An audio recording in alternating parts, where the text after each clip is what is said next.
I think the world just needs to know that what was accomplished was a once-in-a-lifetime rescue that I think has never been done. We were extremely fortunate that the outcome was the way it was.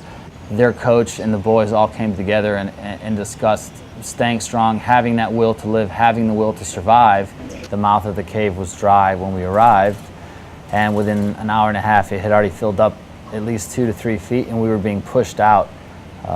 And that was just in the very beginning of the cave, and I think at that point we realized that this problem was going to be much more complex than we originally thought. This type of cave diving, you have to lay line or rope.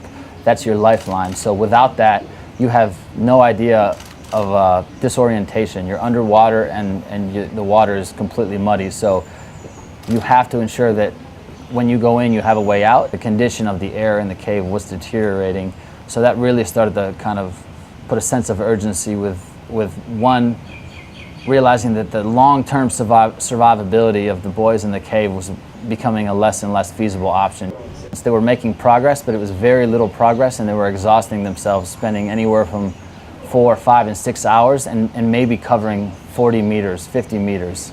We had to basically set up rope systems and high lines to be able to, safely put them in a harness and bring them across large open areas so they wouldn't have to try to go all the way down.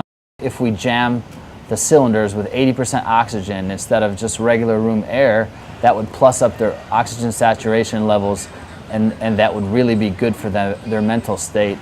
If you lose your cool, especially in an environment like that, there's a lot of bad repercussions,